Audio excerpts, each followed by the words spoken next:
Hey guys, welcome back to my channel. It's Caroline. This video I'm going to talk about my flight to Japan and my first night here. So, okay, let's start. Where to start? Okay, so first of all, tidbit about traveling. So you're allowed before you have to pay extra expenses, the free with your flight for luggage is having two suitcases that are both 50 pounds, and then you can have two carry-ons. I can't remember the exact dimensions of the suitcases, but they're pretty big, for the max size. And I packed up until the last minute before I left, till 12 at night, before the next day when I had a flight. And that was really stressful because there's a lot you need to take with you when you're studying abroad somewhere for 4 months. And you feel like, for me, at my university in the States, I take a whole car stuff just for my room. And I had to minimize it down to two suitcases and two carry-ons, so that's a lot less stuff than I'm used to taking with me. And so my mom and I were packing and we're like trying to jam everything down. We got like the bags, the space bags that like condense things, and we kept weighing the suitcases on the scale. And we got to the point where we're like, okay, we think this is good enough. And my flight the next day was at I had to be there by 5 and the flight left at 7. So we had to leave our house by 4. So I woke up at 3 and I technically went to bed at 12 the night before, but I couldn't fall asleep. I was really anxious about traveling because it was my first time traveling on my own. So maybe I fell asleep for like 20 minutes. I can't remember because that happens, but for the most part, it was like no sleep. So we got up, we went to the airport. My mom went, she took me there. We weighed my bags. The first bag was 47 pounds. It was like, well, it's a smaller bag. It's big, but smaller than my other one. And I was like, oh, good, it's 47 pounds. Like, we had pounds to spare. Like, we did the right thing. And then we weighed the next suitcase, and it was 55 pounds. And, like, I was like, great, it's 55 pounds. And so the lady who weighed our bag, she's like, okay, put some stuff in your other suitcase. And we did. And both of them ended up being exactly 50 pounds, like, to the dot, like, point zero. And I was so relieved. I was like, the fact we got it both equal to 50 was a miracle.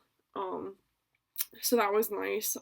So then I had to go through the gate to be inspected, and my mom had to leave me there.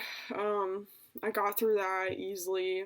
Although it took them a while to give me my shoes. At first, I had everything but my shoes. I was just staying there.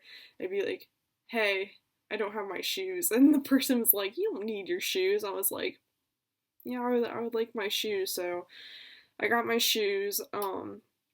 Then I went down to my gate and I sat there and I waited. I boarded on easily, and the plane I was on was so small. Oh my god.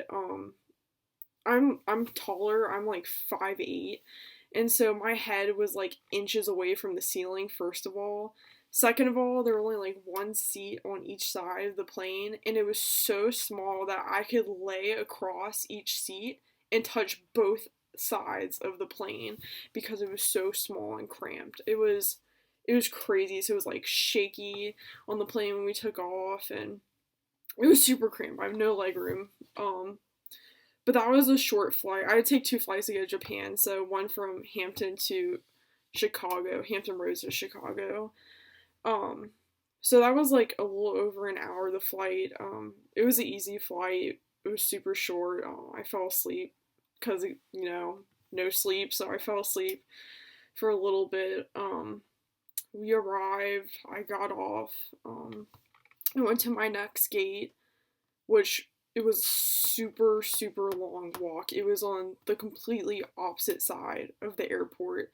I got out when we got on the plane. I asked the guy, I was like, because I didn't have my gate on my ticket yet, I had to ask where it was. So I asked the guy, I was like, oh, where's the gate to fly to Narita, the Narita airport, and he's like, "Oh, it's C10," and I just kept walking and walking. It was like a 15-minute walk, I think. I had my carry-ons with me, so I got to the gate, and I waited there, and then I was boarded, and I flew with Anna, and the plane was so much bigger. Oh my god, it was so much bigger.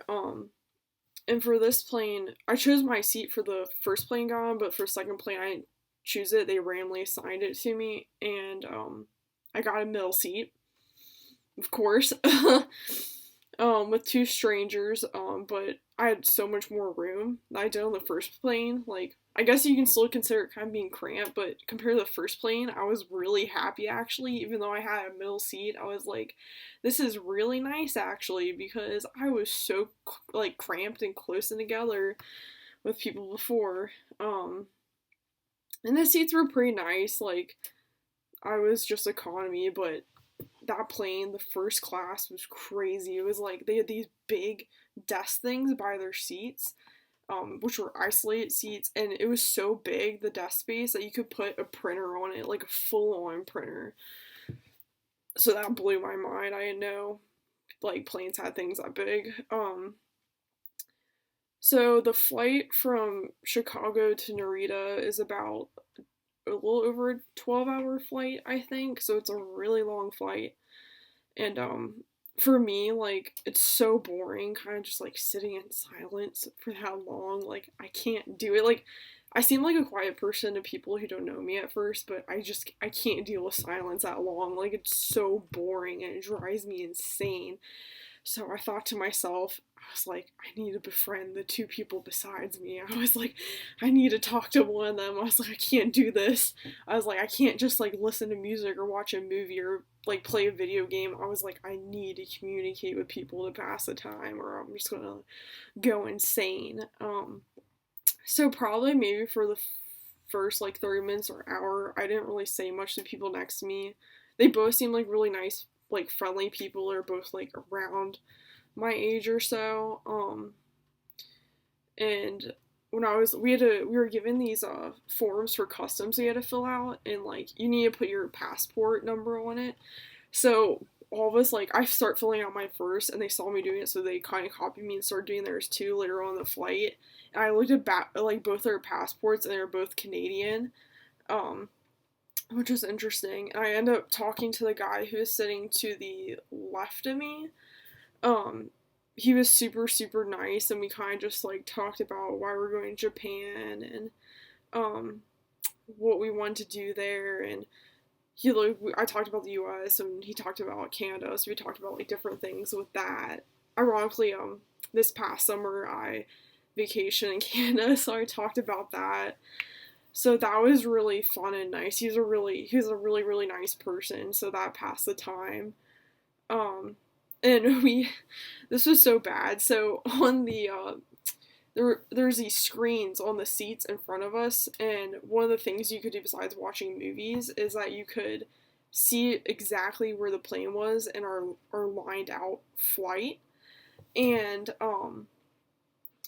we just, both of us, kept like watching it, and we're like, oh, we have this much time left, oh, this is where we are, and we're like, oh, we wish we can take the plane and like scoot it over, like make it go. And we're like, we'll trade meals for getting there faster. Like, we're going insane basically. We're like just keeping ourselves together by like just mentioning how many times like we wish it would go over. um and I remember we were really close, like on the map when the plane was like over it, like the tip was touching it. We're like, oh, does that mean we're almost there? And we're like, no, no, it's probably the middle of the plane that has to be over the country. Um, and so we were like, we're finally there basically. We were about to land, and both of us were so relieved. We're like, oh, I can't wait to land. Like, this is gonna be great. We're gonna finally land.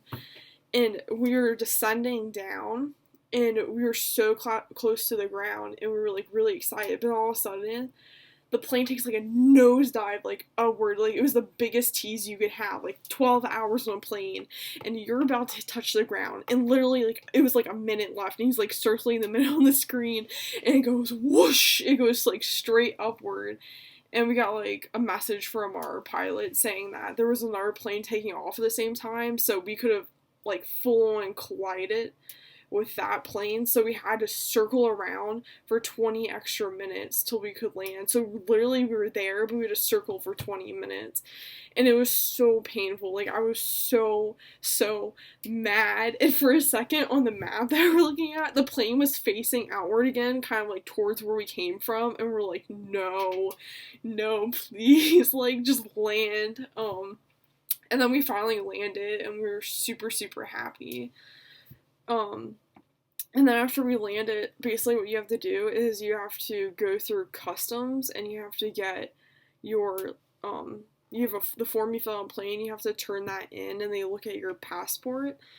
And for me personally, because I have a visa here and staying here 4 months to study abroad, I had to get a residency card that they print out. So I went with him, and he had another friend who's like staying in a different part of the plane. So we all went together to find it, which is really nice. So I wasn't by myself. It was not stressful at all because I had 2 people with me. So we got through customs, no problem. I got my residency card. After that, you go down a level, and it's where baggage claim is. They actually, because I guess customs take so long, they just pick up your bags and they like line them up to the side of where they're rotating around.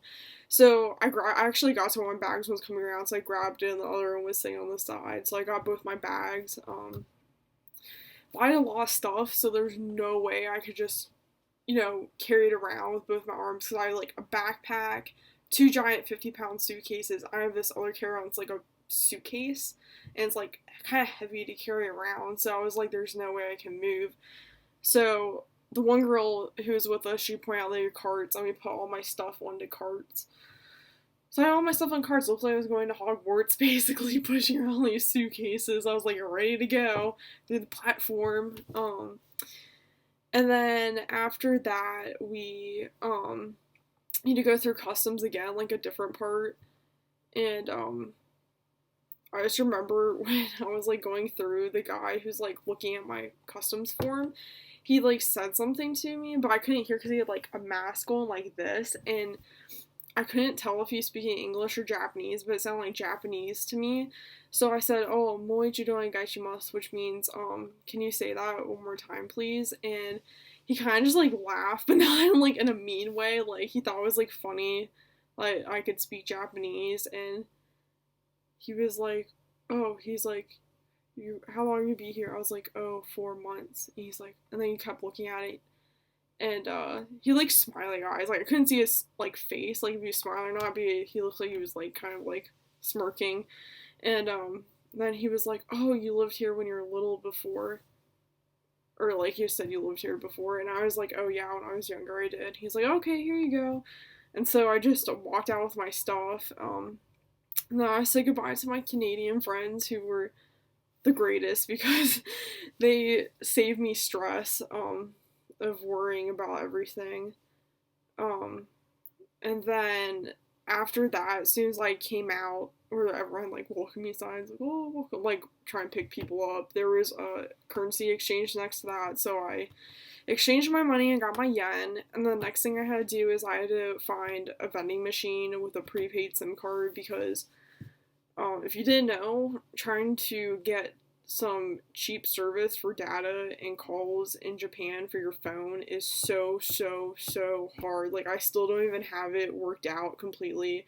All I have right now is a temporary data SIM card on my phone that works for like 14 days, and it's like, it's kind of expensive, but this is just temporary till I can find something that works.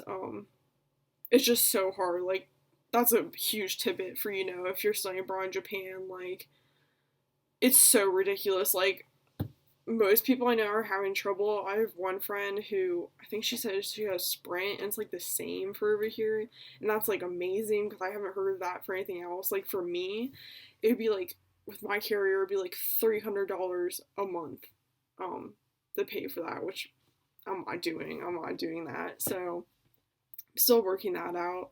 We'll see how that goes. I'll let you guys know if I figure anything out about that. Um, so this video is kind of getting long. I apologize for that. So in my next video, I'm going to talk to you guys about me getting picked up at the airport and coming to my dorm room at night. So you get to hear about that. So like this video, where the like button is on this, and subscribe if you want to hear more about my time in Japan.